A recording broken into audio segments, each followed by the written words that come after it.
And on the right we have Gerek Meinhardt of the United States. This bout is a very solid display from both fencers. They're both very good at playing their own game, and overall the bout goes pretty well for both of them. So to kick things off, Gerek does a pretty medium tempo marching attack. Le Pechoux tries standstill parry riposte, and Gerek finishes off target. Another fairly typical attack from Gerek. Le Pechoux steps in with the counterattack, and Gerek misses in close. Now of course, Le Pechoux being Le Pechoux, he really likes these close distance situations, and we're going to see Gerek actually struggling quite a bit to find the target at that distance. Gerek does his typical attack for a third time. He eventually gives it up short because he can't quite find a way through, and we see Le Pechoux's attack for the first time. Now he starts with this very wide distance, very loose, and now pulls the trigger. Those constant beats make it kind of hard for the referee to see Gerek's parry, and going so fast puts him too close for Gerek to land the riposte in time. But one thing to note is that there is a little window in there, right when Le Pechoux transitions from his kind of loose and lanky prep to his very fast and intense actual attack. It feels kind of vulnerable to a counterattack. After Le Pechoux parries, we see that actually right here, Gerek thinks about it but doesn't commit all the way. Gerek escapes from Le Pechoux's slow acceleration, then starts himself. Le Pechoux throws out a stop hit, but gives him plenty of space afterwards. Gerek finishes, Le Pechoux parries, Gerek throws out point in line, disengage! Ah, that's rough. That's a very American thing to actually look for the first intention point in line there. Sadly, Gerek's point control just wasn't quite up to the task. Here's another pretty typical attack from Le Pechoux. Gerek parries in close, but again, can't quite find the target, and Le Pechoux gets the remise. Gerek makes a pretty slow march off the line, Le Pechoux tries a stepping in counterattack, and Gerek finishes off target. Another pretty typical attack for Gerek. Le Pechoux goes for what looks like a stop hit, and again Gerek finishes off target. So that's 7 times in a row that Gerek has either missed or gone off target, and that's certainly disappointing. But aside from that, these actions from Gerek have felt pretty good. Gerek switches things up a bit and goes for these simple lunges. Le Pechoux attacks, keeping the distance very wide at first. Another lunge from Gerek. Le Pechoux starts again. Accelerates pretty slowly but ends up very fast, and his big beat attack is off target. Gerek was kind of searching for the blade there, but the referee's call was attack au fer from the left. Here both fencers step forward off the line. The referee calls it Gerek's attack, and I don't really know why, but he still missed, and Le Pechoux's counterattack is off target. Gerek makes another kind of medium tempo marching attack. Doesn't look like Le Pechoux's going to do anything about it, so Gerek finishes long, and somehow turns an off target light on. Gerek starts slow and finishes long. Le Pechoux gets away. Gerek throws out point in line. Le Pechoux closes in with a beat attack, and Gerek manages to parry, but again can't quite find the riposte at this distance. He goes off target. But he has changed one thing by going for these longer finishes. Le Pechoux can escape from them pretty easily, but they look a lot more accurate than his attempts to finish short have been. So this phrase has been a bit more back and forth, and Gerek ends it with an attack in preparation off target. And that time Gerek looked like he would have hit, if not for Le Pechoux's really fast hand speed to deflect his tip. Gerek makes another pretty medium tempo attack, pushes Le Pechoux right to the end, waits for the step in, and parry riposte. Very nice use of distance to set up a touch as Le Pechoux was stepping in, not after he was already too close to hit. Coming out of the replay, Gerek makes an advanced lunge, Le Pechoux parries 4, feints in prime, and finishes to the front shoulder. Le Pechoux probably could have landed the first riposte in prime, but because Gerek finished long and Le Pechoux didn't retreat with his parry, he had plenty of time to land an indirect riposte. Coming out of the replay, Le Pechoux steps forward, Gerek makes another long attack, Le Pechoux escapes and starts an attack himself, keeping the distance wide. He hesitates and Gerek attacks indirect, but again goes off target. Still a very nice action though, aside from the hitting part. Okay, Gerek comes out with a beat attack. Now bouts with Le Pechoux tend to be like this, they're very back and forth affairs with long attacks from both sides. Le Pechoux marches, eventually it gets to a standstill, Le Pechoux makes a lunge, and Gerek gets a very easy parry riposte. I don't know why Le Pechoux went for a simple long lunge there, instead of something more continuous like he did before. May have been a false preparation from Gerek, or just the fact that he wasn't really moving that much, but at any rate, very nice riposte by him. Now, remember how much trouble Gerek was having hitting in close? Well, not anymore. It's still something of a weakness for him, at least compared to Le Pechoux, but that touch has got to make him feel much more comfortable about his attacks now. It certainly seems to, because he comes out with a pretty fast march this time, and very relaxed. Le Pechoux parries, goes for a compound riposte identical to his earlier one, but Gerek survives. Le Pechoux parries and makes a fast beat attack. Gerek tries parry riposte, but those beats take away his right of way, and Le Pechoux finishes off target. Okay, the next 4 touches are pretty quick, and they're all based on that pretty typical attack that I described earlier from Le Pechoux. Here Gerek basically gives his attack away, Le Pechoux accelerates with the beat attack. Boom. Now Gerek makes a bit more sincere of an attack, and as Le Pechoux starts, Gerek gets a remise. Again, he's taking advantage of that little window right where Le Pechoux's starting to accelerate. This time Gerek doesn't do anything off the line, so Le Pechoux just goes for it. It's a very abrupt acceleration from a pretty wide distance, maybe to give Gerek more trouble finding that window to counterattack. And here's basically the exact same thing. It's very hard to escape from that attack if you're Gerek. He's doing the best job he can, but a better solution might be to attack himself so that Le Pechoux can't. Gerek does exactly that, but uh-oh, Le Pechoux steps in with a counterattack and gets 1 light. That's the first time Le Pechoux has gone for this type of counterattack into the early part of Gerek's march. I'm sure Gerek was expecting it to come way later and farther down the strip. Gerek marches and pushes Le Pechoux right back to the end of the strip. Le Pechoux parries and starts an attack. Now watch how slow this acceleration is from Le Pechoux. That's really cool. Gerek lingered a little close, looking for that window I think, but by the time he realizes the window's passed, it's already too late and Le Pechoux's got him dead to rights. That touch was basically scored about 2 seconds before the lights even turned on.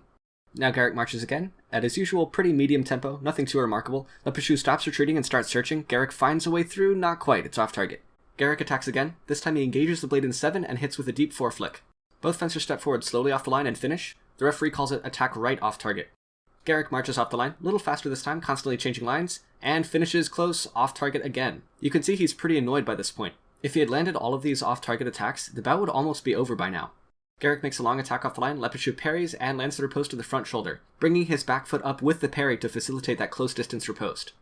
Now there's some non-committal bouncing off the lines. Gerek goes for a long simple lunge, Le Pechoux parries for, this time gets a simple riposte in preem. Remember, before he was feinting in preem and hitting the front shoulder, so that's something a little different.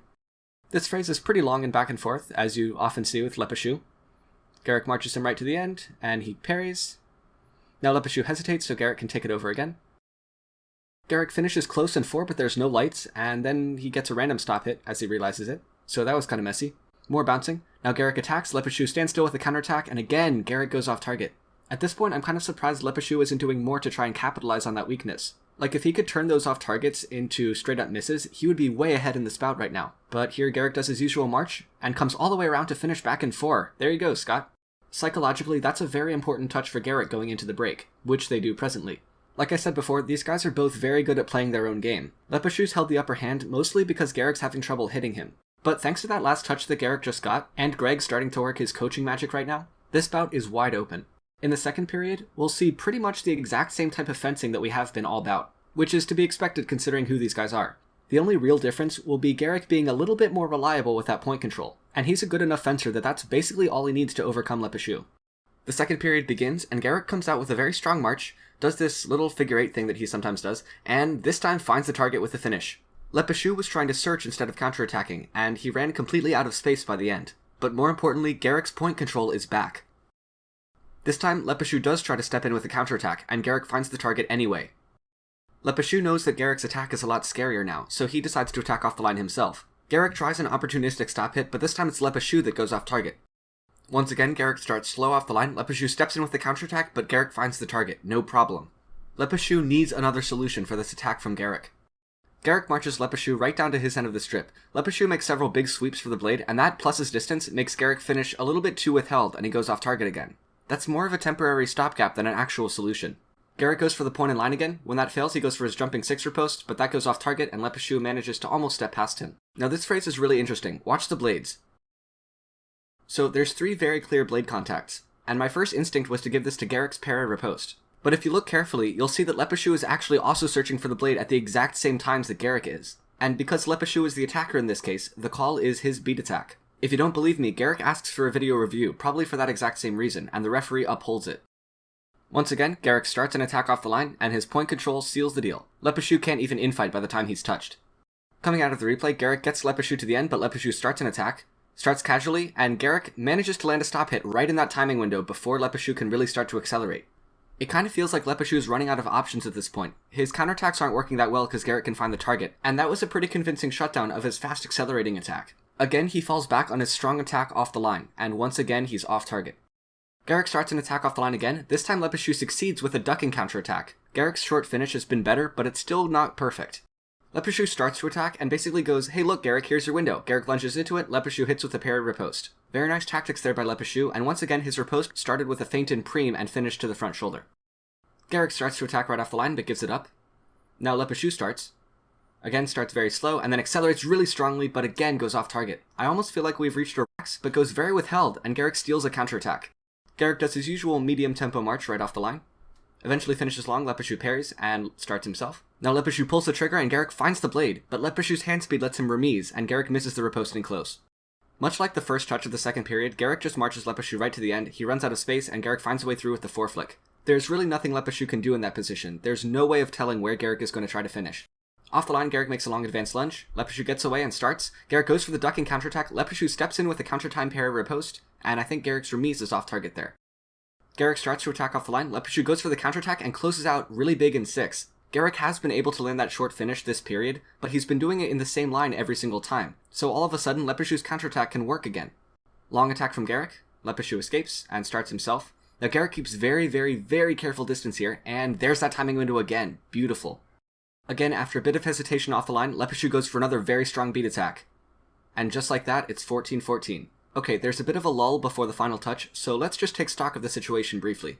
Both of these fencers have basically been doing exactly what they're good at. Le Pechoux's been doing a lot of these very strong, fast accelerating beat attacks, and a lot of counterattacks with a bit of squirming to keep Gerek's point off of him. Gerek's got his very strong medium tempo attack with a lot of line changes thrown in there to throw Le Pechoux off, and fantastic timing on his attack in preparation or counterattack when Le Pechoux's trying to accelerate. So the question is, what do both of them have planned for the final touch? And the answer is kind of anticlimactic. Le Pechoux goes for another long beat attack off the line, and misses. And Gerek's extremely lucky counterattack gets 1 light.